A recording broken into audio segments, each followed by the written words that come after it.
Alpukat ini rasanya unik, beda dengan alpukat dataran tinggi yang umumnya rasanya itu banyakkan kadar airnya. Kemudian kita ketemu juga alpukat yang berserat. Di alpukat Cipedak ini kita tidak temukan hal yang demikian. Malah kita temukan alpukat dengan cita rasa creamy, berlemak, kemudian rasanya gurih. Itu kita ketemukan di alpukat ini.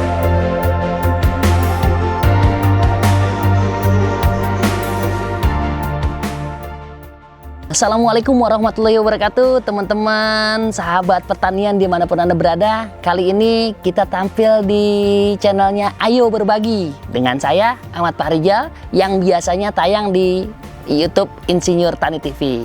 Kali ini kita akan membahas tentang budidaya pembibitan alpukat di Jagakarsa, Jakarta Selatan. Usia bibit kira-kira 1 tahun sampai 2 tahun. Saya memulai di tahun 2012. Waktu itu berbicara masalah kenapa terjun bebas di desa pertanian. Waktu itu saya adalah bekerja sebagai penyuluh pertanian. Kemudian CPNS juga. Tapi saya lebih memilih keluar dari instansi tersebut karena apa? Peluangnya lebih besar saya anggap menjadi wirausaha. Dan yang kedua adalah karena memang latar belakang pendidikan disiplin ilmu saya memang lulusan sekolah pertanian.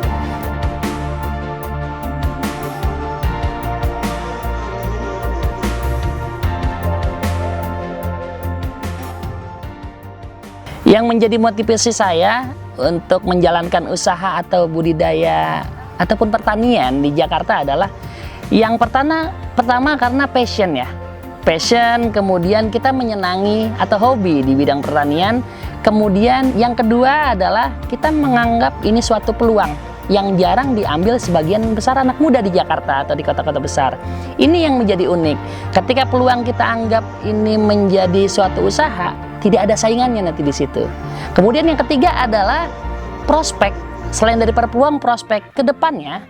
Kenapa ngambil komoditas alpukat itu? Alpukat itu diminati oleh semua kalangan dan semua kelas usia. Dari mulai anak kecil hingga manula pun membutuhkan buah alpukat.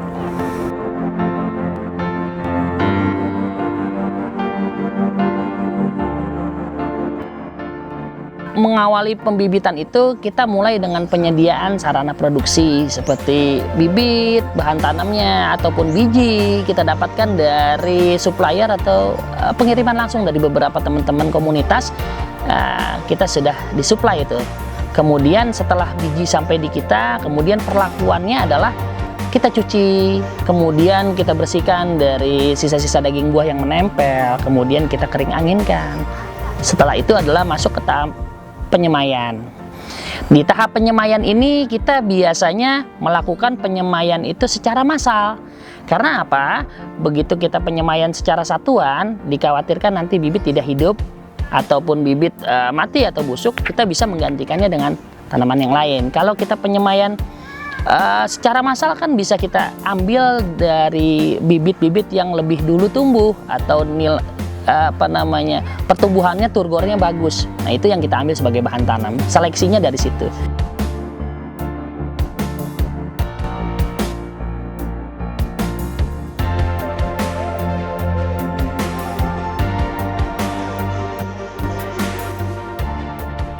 Nah, sampai di tingkat penyemaian, kita bahas untuk media tanam yang kita gunakan adalah sama seperti tanaman-tanaman lainnya, adalah percampuran antara tanah, sekam, dan juga pupuk kandang dengan perbandingan 1:1:1.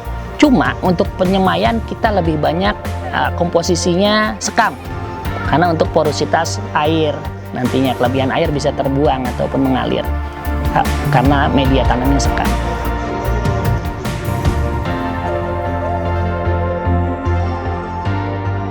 Ya, jadi selama persemaian ini, setelah kita lakukan persemaian, kemudian biji disusun secara merata, kemudian setelah itu kita siram, kita rawat dia sampai dengan usia 1 bulan. 1 bulan biasanya bibit ataupun biji tadi sudah tumbuh menjadi bibit. Dan setelah bibit itu sudah tumbuh, ketika batangnya sudah agak besar tapi belum berdaun atau berdaun sedikit, itu sudah kita bisa pindahkan ke polybag 1 per 1. Nah, terjadi pemindahan di sini adalah transplanting ini dari persemaian kita cabut. Nah, kalau tidak hati-hati dalam proses ini, biasanya tanaman akan layu. Tingginya kira-kira 20 cm. 20 cm sudah bisa kita cabut. Nanti ketika kita cabut, selesai dalam proses pencabutan, kemudian kita tanam dengan media tanam tertentu secara individu ataupun sendiri di polybag. Kemudian kita susun dan kita rawat lagi. Perawatan setelah pindah tanam itu baiknya dilakukan di tempat yang teduh. Gitu. Karena pada saat pemindah tanaman itu banyak akar-akar kecil yang tercabut atau ikut putus. Nah, itu butuh adaptasi lagi atau pembaharuan lagi, stuck dia sebentar. Nah, kita rawat sampai dengan 1 bulan kemudian kita siram, kemudian kita berikan naungan dia, kita siram rutin, dan setelah 1 bulan di masa karantina, baru setelah bibit usia 2 bulan, ketika penjumlahan kita 2 bulan bibitnya, itu baru siap kita sambung pucuk. Teknik sambung pucuk itu yang awal adalah kita siapkan dulu seedlingnya, seedling yang akan kita sambung. Yang pertama sudah berusia minimal 2 bulan, yang kedua sehat dan bebas penyakit, yang ketiga batang sudah besar, agak besar, supaya nanti disambung dengan entresnya itu sama rata, atas dengan bawah, seedling dan entresnya sama. Yang keempat adalah bibit itu seragam tingginya, supaya nanti kita mendapatkan bibit yang seragam ketika disambung. Setelah kita siapkan seedling, kemudian kita siapkan entresnya. Entres ataupun pucuk itu kita dapatkan dari pohon induk yang sudah berusia minimal 10 tahun. Gitu, atau sudah berbuah berkali-kali dan rasa buahnya konsisten, kemudian ukuran buahnya bagus, produktivitasnya tinggi, itulah yang kita jadikan bahan tanam berupa entres.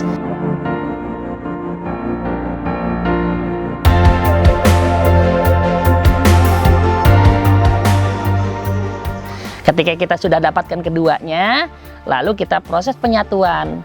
Proses penyatuan daripada kedua bahan tanam tersebut adalah dengan menyayat bagian bawah seedling dengan sayatan miring, kemudian menyayat bagian atas entres dengan sayatan miring juga, kemudian kita satukan dan kita ikat.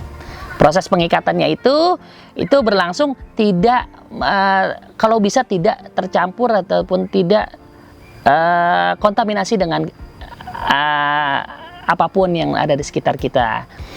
Dan teknik menyambung kali ini pun banyak jenisnya ataupun banyak caranya. Ada yang sambung miring, kemudian sambung belah, sambung sisip atau sambung okulasi, banyak. Tapi kita di sini biasanya rata-rata menggunakan sambung miring. Setelah bibit kita sambung, kemudian kita ikat, dan setelah selanjutnya bibit kita letakkan di tempat yang teduh dan disungkup. Fungsinya adalah untuk mengurangi penguapan. Yang kedua adalah untuk mengurangi kontaminasi dengan udara sekitar, apalagi musim hujan. Itu bisa berakibat sambungan itu bisa gagal ataupun bisa busuk dan juga layu. Nah, ini kita perlu jaga kelembabannya selama kurang lebih 3 minggu sampai dengan 1 bulan. Pupuknya kita menggunakan kalau bisa pupuk organik cair ya. Jadi kita melakukannya dibarengi dengan penyiraman. Gitu. Yang kita gunakan adalah diantaranya pupuk urin kelinci yang kita produksi sendiri dari peternakan kelinci yang ada di sekitar. Kemudian juga dosisnya adalah kalau pupuk organik itu biasanya 1:10. 1 liter banding 10 liter air. Gitu. Nah, kita siram, semprot dengan keadaan merata kepada tanaman yang baru saja kita sambung pucuk. Begitu. Sampai dengan di usia 3 minggu sampai 1 bulan atau 4 minggu, sungkup sudah bisa dicopot atau dilepaskan daripada sambungan itu. Terlihat daripada sambungan itu yang masih tetap warnanya hijau, kemudian sudah muncul pucuk-pucuk muda dari sambungan itu dinyatakan berhasil. Dan juga pucuk-pucuk dari bawah seedling apabila ikut tumbuh, ada yang tumbuh, itu baiknya dibuang. Pada saat pelepasan sungkup itu bisa langsung dibuang sekalian. Dan tujuannya kalau dia sampai tumbuh pucuk dari bawah sambungan itu nanti akan berakibat pucuk yang dari bawah itu lebih banyak menyedot unsur hara dan lebih cepat tumbuhnya gitu. Kalau dari bawahnya tumbuh, berarti proses sambung pucuknya kalah dengan nutrisi yang tunas yang tumbuh dari bawah sambungan.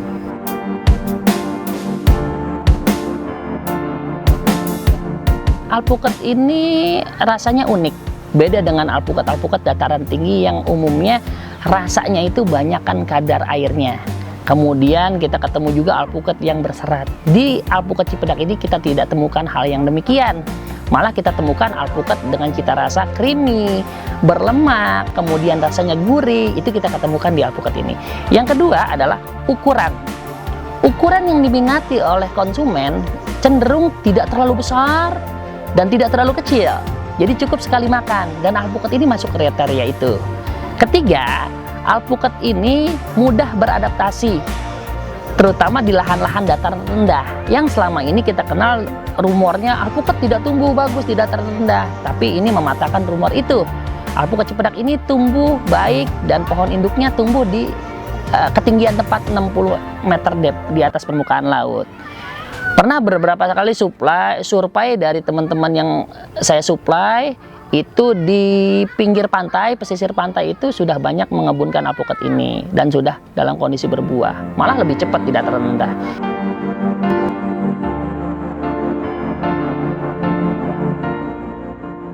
Kalimantan itu kebutuhannya masih tinggi. Kemarin terakhir kita kirim ke Singkawang 3.000 pohon. Gitu. Ke Karawang kemarin Jawa Barat sebelum itu masih 3.000 pohon juga. Ke Padang, Sumatera Barat itu kita kirim 1.000 pohon, tapi yang besar-besar. Macam-macam permintaan daripada konsumen di tiap wilayah atau daerah tertentu. Harapan saya sama seperti teman-teman yang lain, kemudian juga sama seperti pendapat-pendapat saya sebelumnya, bahwa yang langka itu sebetulnya bukan buah alpukatnya.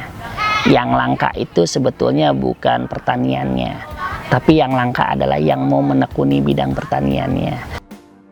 Ayo sama-sama generasi muda, kita sama-sama menjadi petani. Karena di satu masa petani ini jumlahnya makin tahun makin menurun. Tapi yang jumlah populasi manusianya makin tahun makin bertambah. Akan terjadi kesulitan atau kelangkaan makanan yang lebih daripada sekarang. Kalau kita tidak menjadi petani, lalu siapa yang menyediakan makan buat orang banyak? Jadi teman-teman, ketika Anda nanti membutuhkan bibit dalam jumlah banyak dan juga validitasnya jelas, Anda bisa menghubungi nomor di bawah ini, nih di bawah ini, dan juga jangan lupa sebutin, nggak apa-apa Bang. Oh boleh? Iya. Baik. Sebutin aja langsung. Baik, boleh menghubungi kontak person 0897 8587 697 atau mampir ke tayangan Insinyur Tani TV atau Instagram Peralpukatan Duniawi. Dan apabila Anda ragu dengan datang ke sini, pengen melihat langsung pembibitan kami, silakan datang langsung ke Jalan RM Kahfi 2, Gang Bambu Ampel, RT 1, RW 4, Kelurahan Ciganjur, Kecamatan Jagakarsa, Jakarta Selatan. Ayo teman-teman, sama-sama kita mengambil alih pertanian ini, kita menjadi bagian dari pertanian Indonesia dan untuk Indonesia yang lebih baik. Terima kasih telah menyaksikan tayangan Ayo Berbagi dan juga Insinyur Tani TV. Jangan lupa like, subscribe, dan juga tekan loncengnya. Dan apabila Anda menganggap ini bermanfaat, silahkan di-share kepada yang lainnya. Terima kasih. Wassalamualaikum warahmatullahi wabarakatuh. Waalaikumsalam warahmatullahi wabarakatuh. Terima kasih. Keren sekali, keren. One shot ya. Aduh, kacau.